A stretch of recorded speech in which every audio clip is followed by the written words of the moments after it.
She smashed her phone against the wall at 2:37 a.m., heart pounding, mascara streaked across her cheek.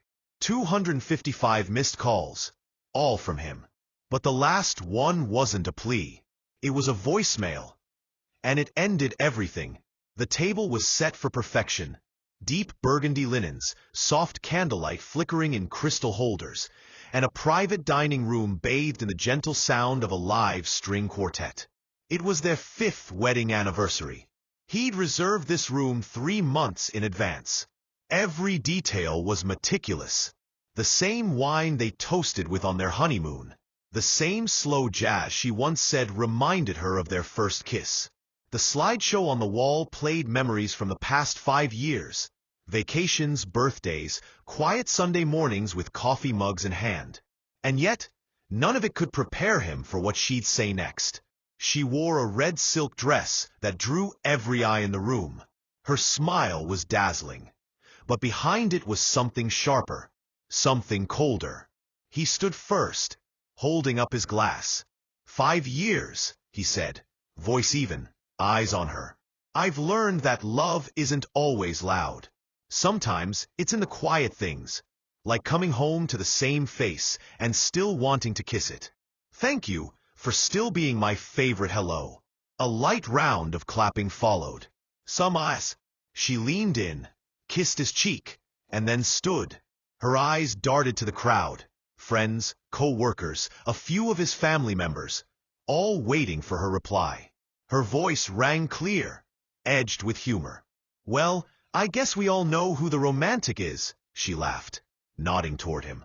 Honestly, I didn't prepare a speech because, well, he talks enough for both of us. Laughter. He smiled politely, not catching the dagger behind the joke. She went on. But seriously, 5 years. That's, what, like 1,825 days of me pretending to care about football? And him pretending he knows how to fix anything. More laughter. It's been a wild ride. I mean, when we first met, I never thought he'd be this needy. A silence began to creep in.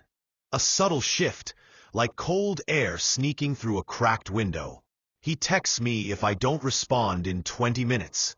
He tracks my location. For safety. Of course, she smirked. I mean, I'm surprised he hasn't asked the waiter what time I got here tonight. The room was still. 1 or 2 nervous chuckles. His expression didn't change, but his hand slowly lowered his wine glass. She looked at him then, and instead of seeing pain, she saw the strangest thing, nothing. A hollow stillness in his gaze that unsettled her. She cleared her throat, searching for her final line. Something to lighten the moment. But really, she said, feigning warmth, he's a good man. The kind that gives you his coat in winter, even if he's the one who forgot it was cold. Here's to 5 years of making it work somehow. The applause was hesitant. Polite. Honeys. He stood, placing his napkin on the table with quiet precision. Excuse me for a moment, he said, smiling softly. He leaned in to kiss her cheek. She turned, expecting a whisper, maybe a tease, maybe a sarcastic jab. But he said nothing. He walked out, and didn't come back. At first, she laughed it off. He's dramatic, isn't he? She said to the others. Probably needs air. 20 minutes passed. Then 30. One of his cousins stood and offered to check on him. The restaurant staff checked the restrooms. The parking valet confirmed he'd left alone. No calls, no texts, just gone. She excused herself, phone in hand. The screen stayed dark. No notifications. She opened their message thread. The last one was from her. That morning. Don't embarrass me tonight. She had meant the dress, the speech, the dinner. But now, it sounded different, colder, crueler. Outside, the wind picked up.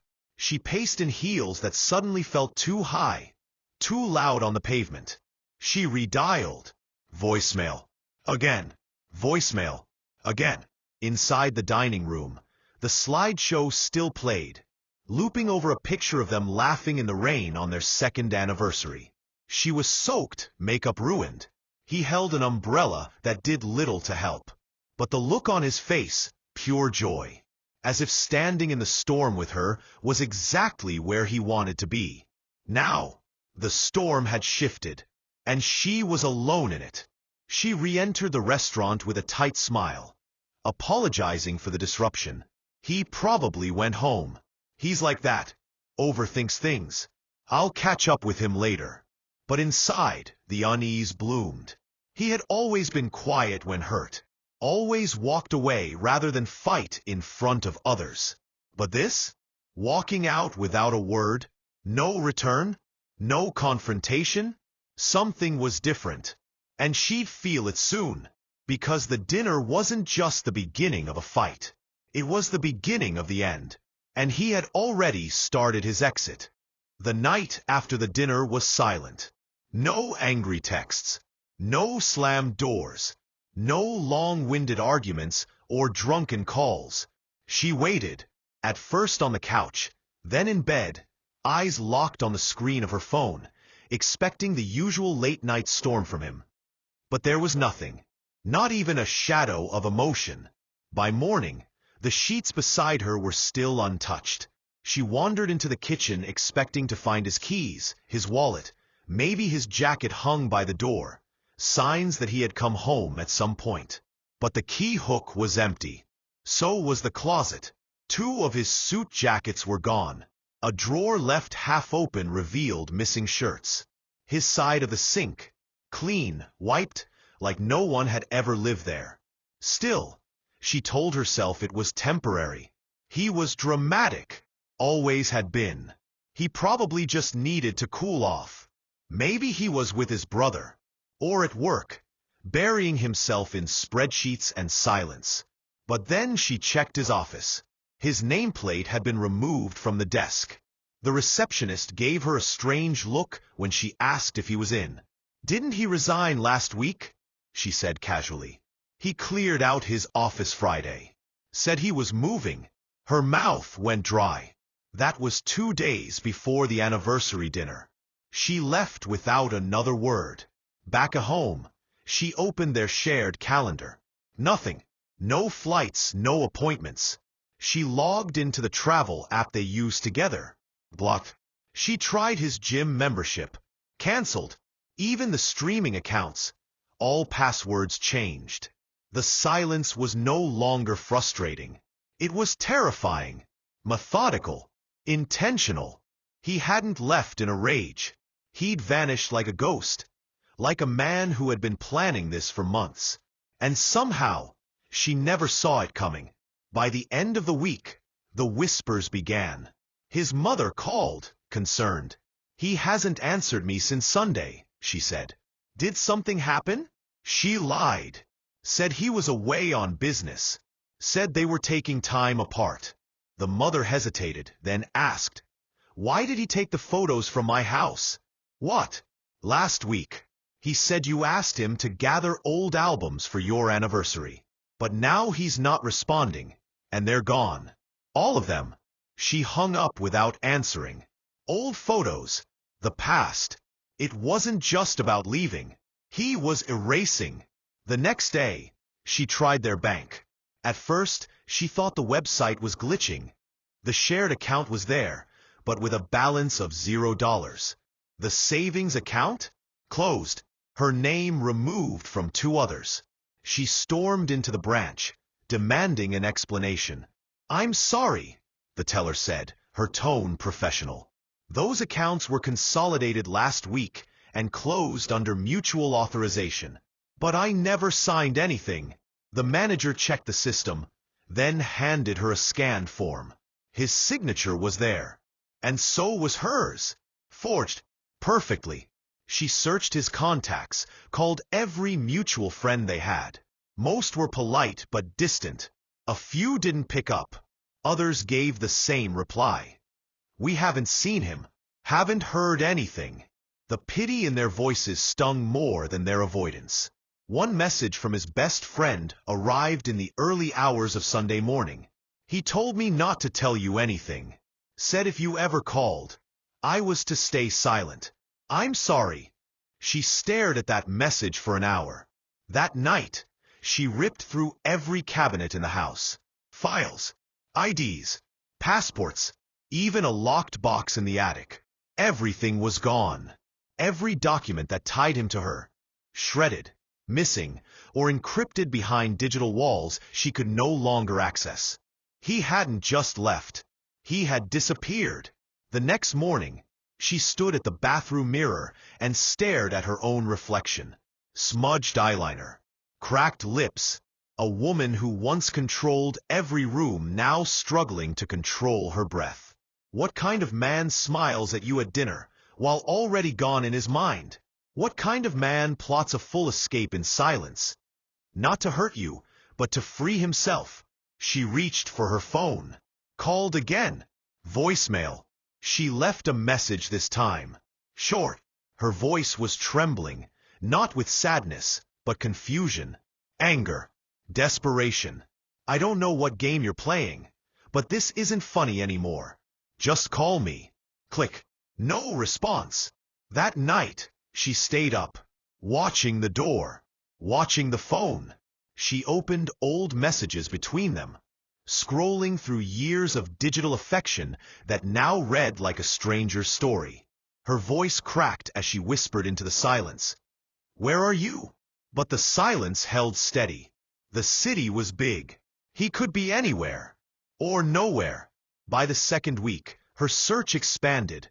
Old apartments, distant cousins, even private online forums they used to follow together. But every thread she tugged led to nothing. She considered hiring someone. She considered the police. But what would she say? My husband disappeared after I mocked him in front of 30 people. He took his things. He left no trace. And I don't know why. Even if they filed a report, what could they do? A man isn't missing when he chooses to walk away. Especially when he walks so quietly. And so clean. She clutched her phone every night like a lifeline. And the missed calls would start soon. 1, 5, 12. It wasn't a disappearance. It was a countdown. At first, it was about pride. One missed call. She tapped her foot, glared at her screen and muttered, Fine. You want space? Take it. She told herself he was being petty. That he'd come back around. He always did. 2 missed calls. She hesitated this time. Dialed again, thumb lingering over the red end button. Still no answer. His voicemail played, calm as ever. You've reached me. Leave a message. No name. Just his voice, eerily detached. Like a stranger speaking through a wall. By the 5th missed call, she was pacing. She began texting instead. Nothing heartfelt. Not yet. Not apologies. Just little prods. Where are you? You're overreacting. This isn't funny. Then silence. The days bled together. She stopped wearing makeup. Started wearing his hoodie. Slept on his side of the bed. Checked the driveway a dozen times a day. Convinced she'd hear the slow crunch of his tires pulling in. But every hour without an answer chipped at her confidence. Every missed call felt like a rejection, like being hung up on, without him ever touching his phone. She left voicemails next. First short, then longer. Look, I didn't mean what I said at dinner. I was just, I don't know, trying to be funny. You're being cruel now. This is cruel. Her voice cracked on that last one. It was the first time she realized she was crying. The 45th missed call happened on a Tuesday. She was in her car, parked outside the cafe where they used to meet after work. It was raining, cold, the kind of night he used to text her. Stay inside. I'll bring dinner. She stared at the empty parking lot, phone pressed to her ear, heart hammering. No answer. Just the voicemail. Again, and again, and again. She left 12 messages that night. She started talking to him like he was there. Like his silence was a game. Like he could hear her and chose not to speak. You're really doing this? After everything? Fine. You win. Come home. But that wasn't the win. Not for him. Not this time. She started calling from blocked numbers, from burner apps, from her office line. When he stopped answering those, she downloaded a voice changer and tried again. Still no answer. By the 118th call, her voice was raw. Her eyes burned from sleepless nights. She searched through old videos of them together, trying to find clues, a look, a phrase, a moment where he hinted that he was planning this. But there was nothing, just smiles, his arm always around her, eyes full of warmth. Until the dinner. That night was the shift. The silence after was the consequence. And she was unraveling. The 175th missed call came while she sat on the floor of their bedroom closet, clutching his old t-shirt. She hadn't eaten all day. She had stopped going to work. The world had dimmed, narrowed down to one thing. Why won't he answer? She hired a private investigator. The man was efficient, polite, and direct. 2 weeks later, he returned with a thin file and a quiet voice. He's off the grid. No recent purchases. No flights. Phone's still active. But he hasn't used it to call anyone since the night of your anniversary. He's gone dark on purpose. This is intentional. Intentional. That word echoed in her chest like thunder. She paid the man. Asked no questions. Burned the file. The 214th missed call came during a dream. She jolted awake at 3:19 a.m., convinced she'd heard his voice. Her phone lit up with nothing. No call. No text. She called him anyway. Voicemail. She didn't leave a message that time. Just stared at the wall until morning. The 241st missed call came on the anniversary of their engagement. She remembered the moment. How he knelt in the snow, hands shaking as he held the ring. She had said yes before he even finished the question. Now the silence felt colder than that snow. She called him 14 times that day. By then, her voice no longer shook. It was hollow, detached, not begging, not pleading, just breaking. The 255th missed call happened at 2:37 a.m. She was sitting on the edge of the tub, phone pressed to her chest, eyes bloodshot. Her finger hovered over the call button. She didn't expect him to answer anymore. She only wanted to know he still existed. She called. Voicemail. But this time, something changed.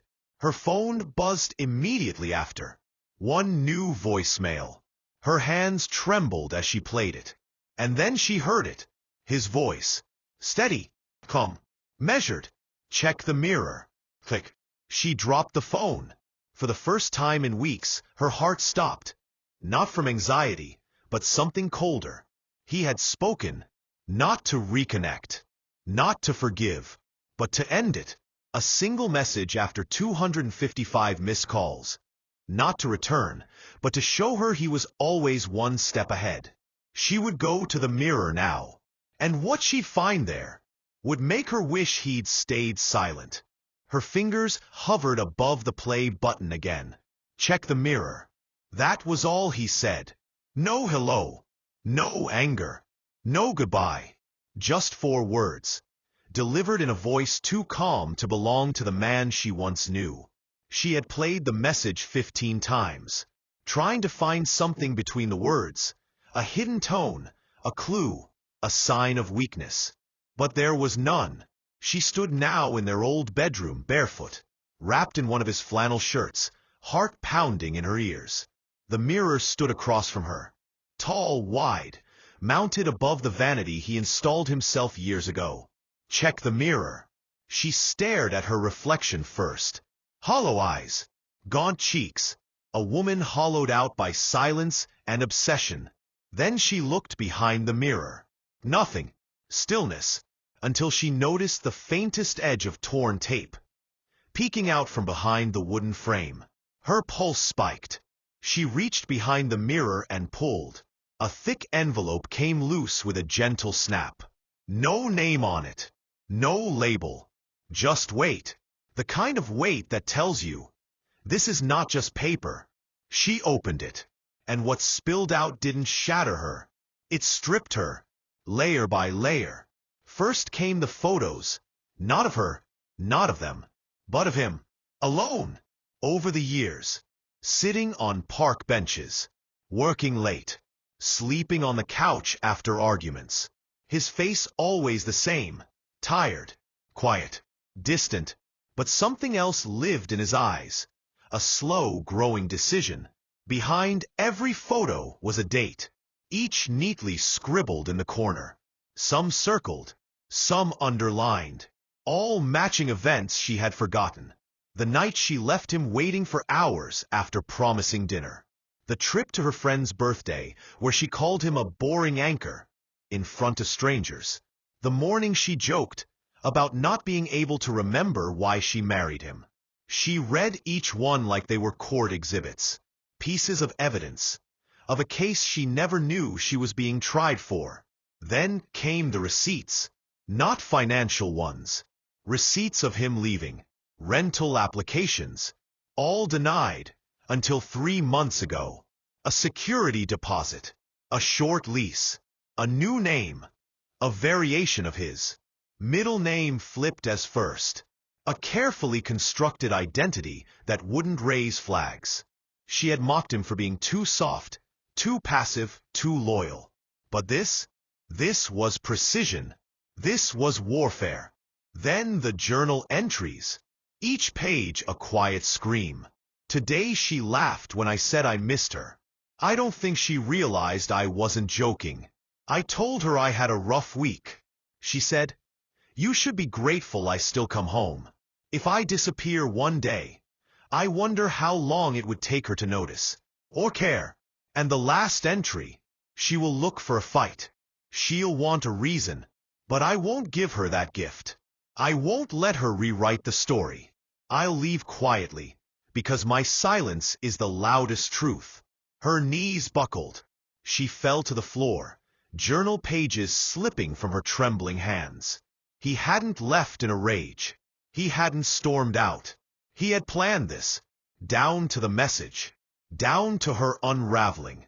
She looked up again at the mirror. For the first time, she didn't see him beside her. She saw herself, alone, and the full weight of what she'd done, not in one night, but in countless little moments, collapsed on top of her. She lay there for hours. No tears. Tears require denial, and denial was no longer possible. The man she dismissed as too emotional, too desperate, too attached, had left in the most detached way imaginable. She picked up the prepaid flight ticket next. One way, dated 2 weeks before their anniversary. He hadn't just walked out after her cruel speech. He'd planned to disappear regardless. Her insult didn't break him. It confirmed his freedom. And the voicemail? It wasn't a breadcrumb. It was a mirror. Not to him, to her. A reminder that she wasn't the victim in this story. She was the one who never noticed the quiet. And now, the silence would echo, forever. Later that night, she tried calling again. Not because she thought he'd answer, but because hope is a cruel parasite. It feeds even after it's been starved. Ring.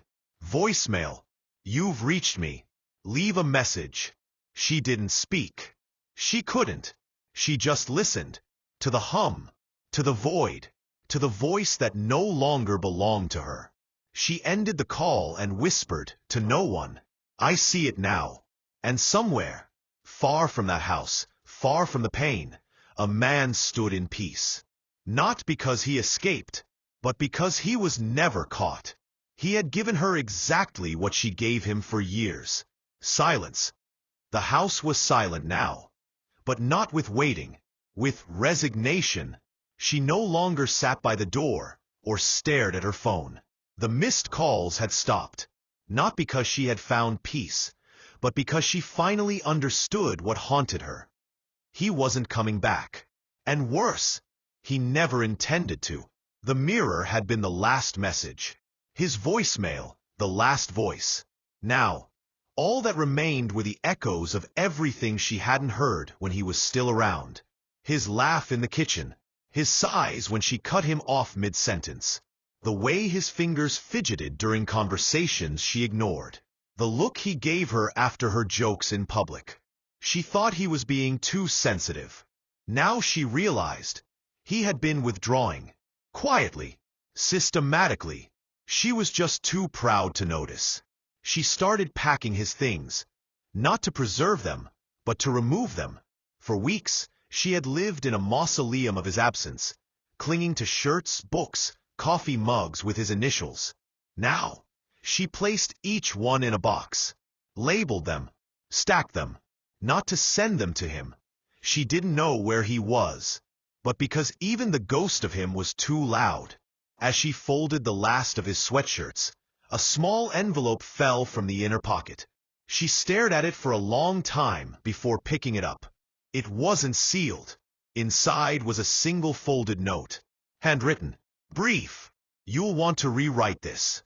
You'll say I abandoned you. But deep down, you know, I gave you years to notice. You chose not to. You didn't lose me. You let me go. There was no anger in the words, no venom, just a calm indictment. A man's quiet verdict after years on emotional trial. And she had never even known the trial had begun. She went to the old bench at the park where they had once spent lazy Sundays. Leaves scattered the ground. The same old man played chess with no opponent across from him. A mother passed with a stroller. It all looked the same. But she was not the same. She was unrecognizable even to herself. Not because he left, but because of the mirror he made her look into. The real one. The one she avoided for years while telling herself she was the one holding their marriage together. When in truth, she had been slowly unraveling the threads. His silence had forced her to face it. And that's when it hit her. That was the win. He didn't disappear to hurt her. He disappeared to free her. By showing her what she really was when no one stood in her shadow. She pulled out her phone, opened the call log. There they were, 255 missed calls. Every one of them proof not of love, but of panic, of ego, of losing control. She had mocked him for being predictable, dependent. But he had disappeared with a discipline she didn't know he had. And now he was probably watching, somewhere far away. Not literally, but in spirit, in silence. And he knew she understood now. Not because of a confrontation, not because of revenge, but because of how still everything had become. The kind of stillness that only happens after a storm so complete. It leaves nothing standing, not even pride. She didn't tell anyone. What would she say? That he vanished and left her a message so precise it shattered her entire identity? That he walked away from a decade together and never once looked back? They'd say she was exaggerating. They'd ask what he did. They wouldn't ask what she did. And she couldn't explain it anyway. Because the pain wasn't from abandonment. It was from clarity. A month later, she received a letter in the mail. No return address. Just her name, handwritten. She opened it with shaking hands. Inside was a small card. A photo. One he had taken of her, years ago. She was laughing, back when they still fit. On the back, a note. This is how I want to remember you. Before the noise. That was it. No signature. No location. Just the softest goodbye she had never deserved. He had already won. Not because she begged. Not because she broke. But because he made her see something she had spent years avoiding. Herself. And now, every mirror she passed whispered the same thing. He didn't leave in silence. He left in truth. And in doing so, he became the one thing she never allowed him to be. Free.